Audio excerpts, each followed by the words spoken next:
Dear learners and viewers, a very warm welcome to all of you. Today we will be discussing about human trafficking. First of all, whenever we say human trafficking or trafficking of persons, we have to understand what is human trafficking. So when we say that human beings cannot be sold and purchased, because whenever you sell a human being or you purchase a human being, it can be for any other purposes. It can be for labor, it can be for sex, it can be for a transplantation, it can be for bonded labor, it can be for begar, it can be for beggary, it can be for child pornography. So there are a lot of reasons why you can traffic a person. But as per the Constitution of India, Fundamental Rights Chapter, Article 21 says that no person shall be deprived of his life and liberty except by the procedure established by law. So we need to understand that you cannot sell a human being and you cannot purchase a human being. And this selling and purchasing of human being is across the globe. Today in the age of technology, you can just sit in this room and be trafficked. And somebody can traffic you from a server. You don't have to move anywhere. You don't have to go out of your house. You can be trafficked in your living area, in your bedroom, or any other place in your home. So we need to understand the definition of human trafficking. When I talk about globally, we need three things to know. First is what is origin, what is destination, and what is transit. So this also has a very global definition, which is said that whenever you take a person from his location or from his origin, that is the point of origin. And whenever that person moves, that is transit. And whenever the person reaches at the destination, then that area is called destination. But as I just told you, that you can be trafficked from your own home. So the origin, transit, and destination is your own home. So in the age of technology, you don't have to move from Bangalore to Delhi to be trafficked. You can be trafficked in your home. First thing is very important that you have to understand that in the age of technology where every child is using, social platforms, he is using multimedia, games, gaming websites, and Telegram, Facebook to, interact with different people. Many times the people are strangers. For a like or for a share, you just share all your details to the strangers. So in that case, you can be trafficked. So this old myth that, you have to move a person from that person's place is no more relevant today, because today in the age of technology, anybody can be trafficked from his home, from his office, or from his, native town. And that person need not move from one place to another. So physical movement is not required. Many a times, you have to just share your pictures, you have to just share your data to an unknown person, and that person, if he becomes a trafficker or he is a trafficker, can exploit you in different forms. Then destination is also very important. First, we used to find cases that from one place to another the people used to travel. So that was the destination, the final point where that person was trafficked, or maybe for child labor, for any kind of exploitation where that person was used. We used to say that that person has been trafficked and this is the destination. But many a times destination also keeps changing. So at one point of time you are staying in Delhi, and the other point of time you will be trafficked to Nagpur, or you will be trafficked to Bangalore, or to any other place in the world. So this trafficking route can also change. Your origin can also change, because previously my origin was UP, now it is Delhi. So this origin point can also change, and it may not change also with the advent of technology. First definition is the protocol to prevent, suppress, and punish trafficking in persons, especially women and children. If we see Article 3 of this protocol, then it defines trafficking in persons as the recruitment, transportation, transfer, harboring, or receipt of person by means of threat, use of force or other forms of coercion, abduction, fraud, or deception. So I will be discussing this in detail. Of the abuse of power or of a position of vulnerability, or the giving or receiving of payments or benefits to achieve the consent of a person having control over another person for the purpose of exploitation. So here we will be talking about the elements of this definition. If we break this definition into three parts and we see that what act constitutes trafficking, what are the means of trafficking, and what is the purpose of trafficking. So you can recruit a person, you can transport a person, you can transfer a person, you can harbor a person, or you can receive a person. And what are the means? Threat or force, coercion, I force you to go or to move from one place to another. So this is the means. And maybe it can be fraud, it can be abduction, it can be abuse of power, it can be abuse of vulnerability or allurement. So these are the kinds of trafficking. Means what are the means of trafficking? So one has to understand that I can recruit a person, I can transport a person, I can harbor a person, but if the means are force, coercion, abduction, or I abuse your vulnerability, or I show my power or my position, and then I tell you to do something which is illegal, that comes under the definition of trafficking. So the purpose of trafficking is always illegal. So it cannot be for legal purposes. Trafficking cannot be for legal purposes. It is for exploitation. It is for giving you trauma. It is for torturing or violating your human rights. It is for prostitution or sexual exploitation. It can be for forced labor, it can be for slavery, it can be for illegal activity, for beggary, organ trade, or begar. So now we have understood the three parts of this definition. First is what act constitutes trafficking, what are the means by which that act is being done, and what is the purpose of trafficking. So now when you understand this definition of trafficking, one has to understand, that trafficking occurs across the border. So it is not that you will always find trafficking cases in India. This also happens cross border and also in your own state, in your own home. So it can be for many purposes. So as I just told you that there is not only one purpose of trafficking, it can be for exploitation of any kind. It can be sexual, it can be, physical, it can be mental, it can be for labor, it can be for your body organs, it can be for beggary, it can be for begar, it can be, for criminal activities, it can be for drug purposes, drug dealing and all, it can be as child soldiers. So there are different forms of trafficking. Then victims are men, women, and children. So it is not that only children are being trafficked or only women are being trafficked. Also the men are being trafficked.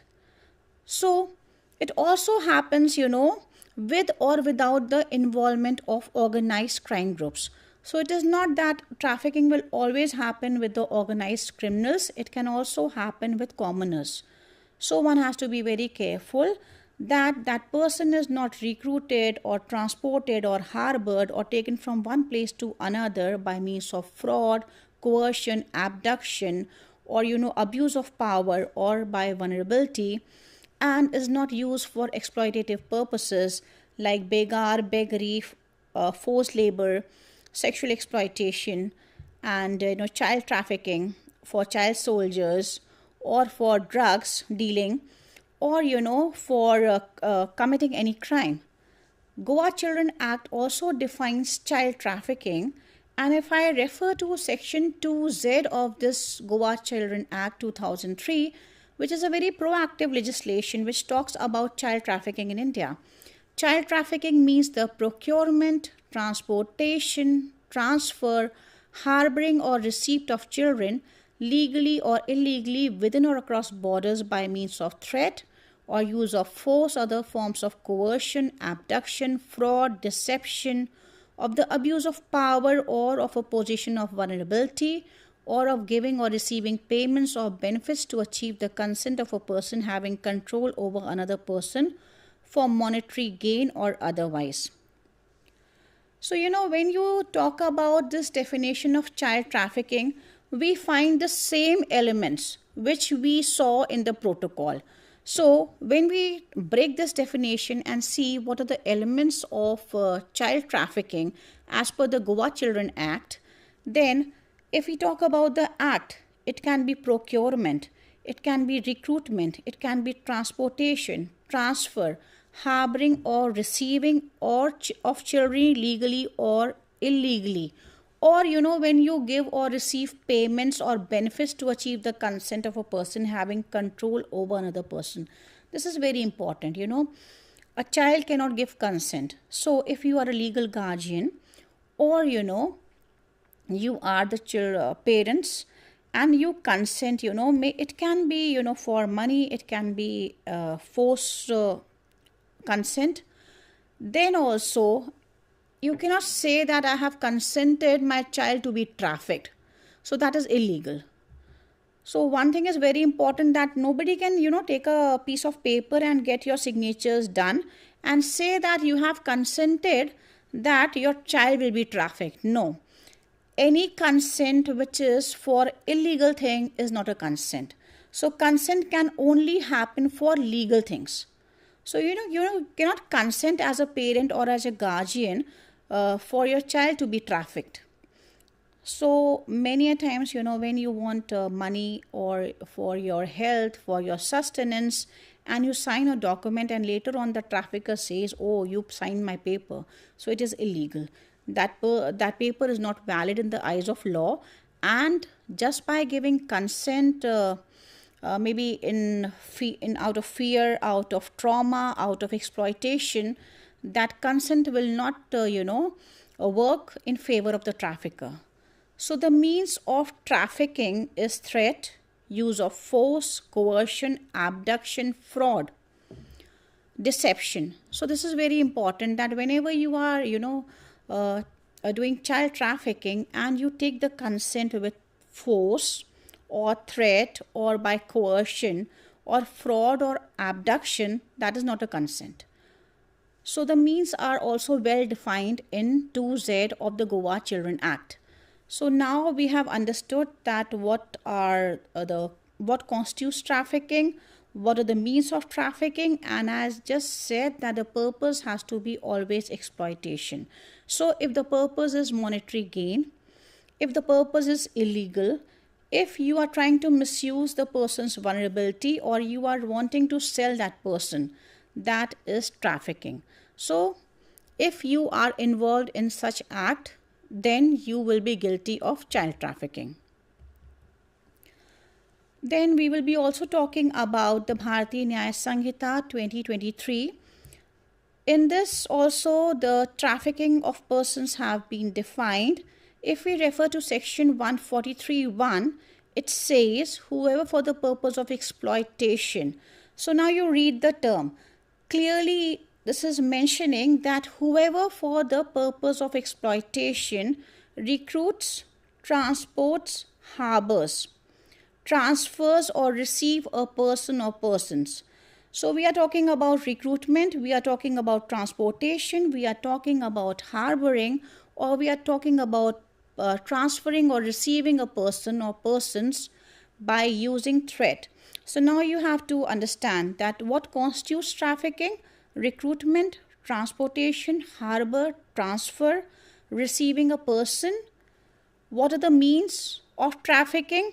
By using threat, by using force, or any other form of coercion, by abduction, or by practicing fraud, deception, or abuse of power, or by inducement, including the giving or receiving of payments or benefits in order to achieve the consent of any person having control over the person recruited, transported, harbored, transferred, or received, commits the offense of trafficking.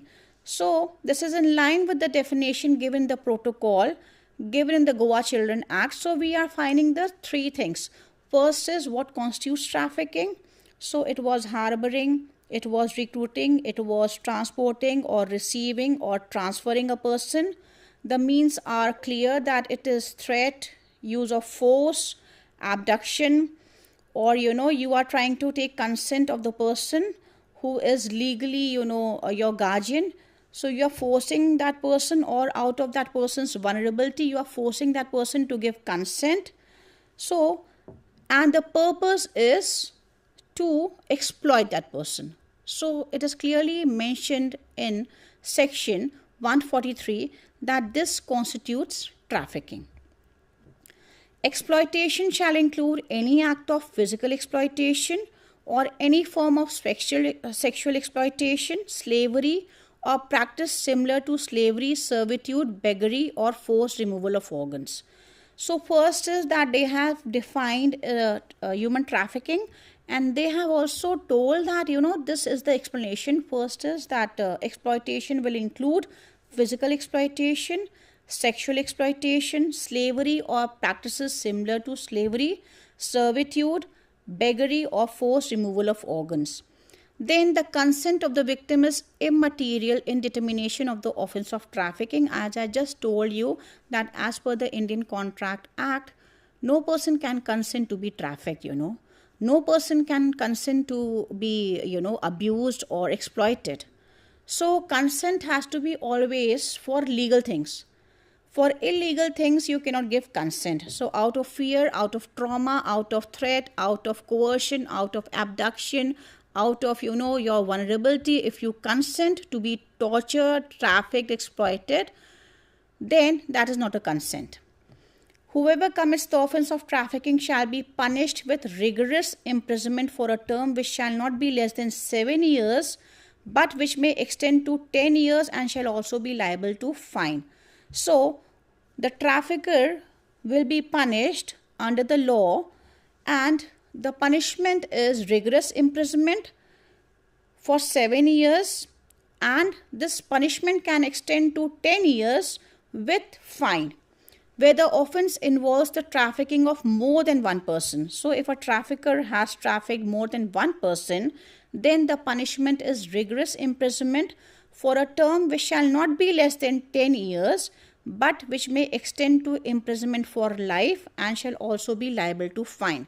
So these are the two differences. That first, if you have trafficked a person, you will be liable rigorous imprisonment and for 7 years of punishment, and you can also, or maximum is 10 years, and you can also be liable to pay fine. And if you have trafficked one or more people, then the minimum punishment is 10 years, and this can extend to imprisonment for life and shall also be liable to fine. Where the offense involves the trafficking of a child, then the punishment is rigorous imprisonment for a term which shall not be less than 10 years, but which may extend to imprisonment for fine and shall also be liable to fine. So, in case where the child has been trafficked, the punishment is rigorous imprisonment, which is not less than 10 years and can extend for the entire period of your life, and you can also be liable to pay fine. Where the offense involves trafficking of more than one child, if you are trafficking more than one child, then the punishment is rigorous imprisonment, which shall not be less than 14 years and which may extend to imprisonment for life and shall also be liable to fine. So the gravity of offense will decide the period of your punishment. If a person is convicted of an offense of trafficking of a child on more than one occasion, so for habitual offenders, then the person will be punished for the entire life, imprisonment for life, which shall mean imprisonment for the remainder of that person's natural life and shall also be liable to fine. And if that person who has trafficked is a public servant or a police officer, or he is involved in trafficking, then such public servant or police officer who is duty bound to take care of the citizen will be punished with imprisonment for life, which shall mean imprisonment for the remainder period of his natural life and shall also be liable to fine. So you have to understand that as per the gravity of offences, the punishment also increases, but in all cases it is rigorous imprisonment with fine, and the punishment will increase or decrease as per the case. Then section 144 talks about exploitation of a trafficked person. So if you exploit a trafficked person, you will be liable under section 144(1) and 144(2) of Bharatiya Nyaya Sanhita.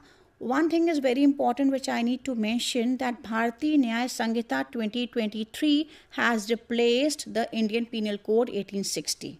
So it says, whoever knowingly or having reason to believe that a child has been trafficked engages such child for sexual exploitation in any manner shall be punished with rigorous imprisonment for a term which shall not be less than 5 years, but which may extend to 10 years and shall also be liable to fine. And section 144(2) says that whoever knowingly or having reason to believe that a person has been trafficked engages that person for sexual exploitation in any manner shall be punished with rigorous imprisonment for a term which shall not be less than 3 years, but which may extend to 7 years and shall also be liable to fine.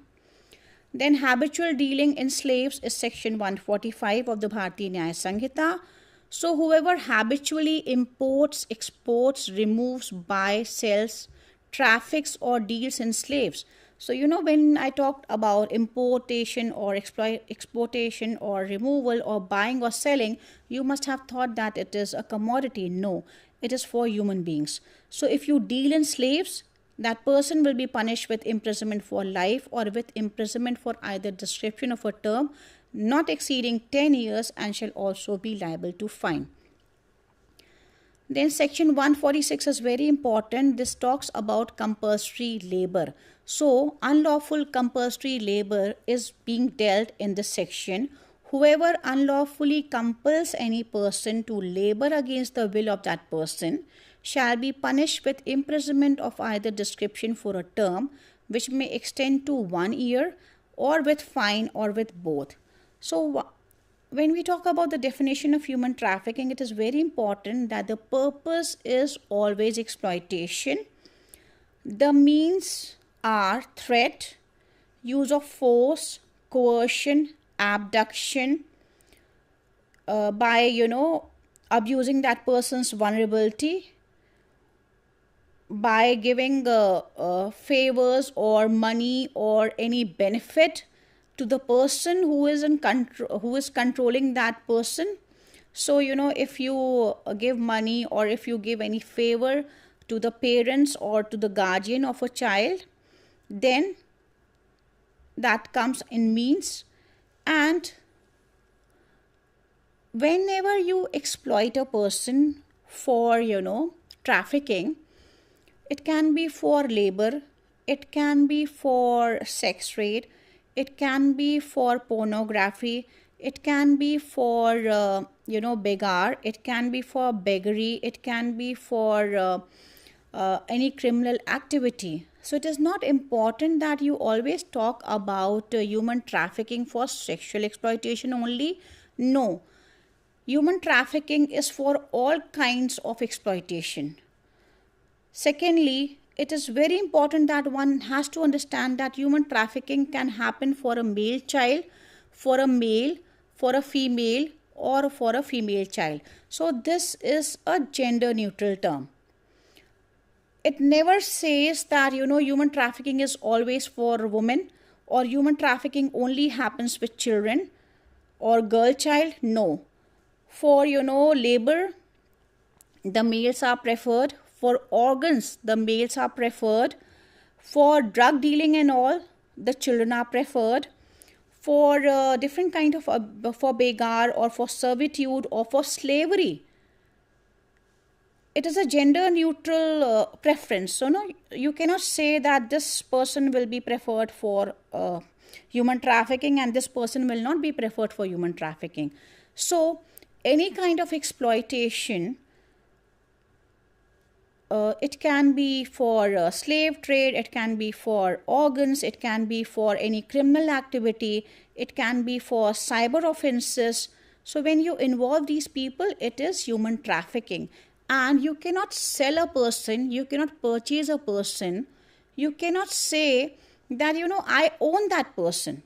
In the age of fifth generation of human rights, it is very important that we understand that human trafficking is an offense. Article 21 says that dignity and worth has to be ensured by the state.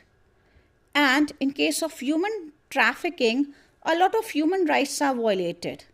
A lot of legal rights are violated. A lot of constitutional rights are violated. So, we have to refer to the Bharatiya Nyaya Sanhita for the offenses and for the definition of human trafficking, and accordingly, the punishments have been prescribed. Thank you all for listening. Have a great day.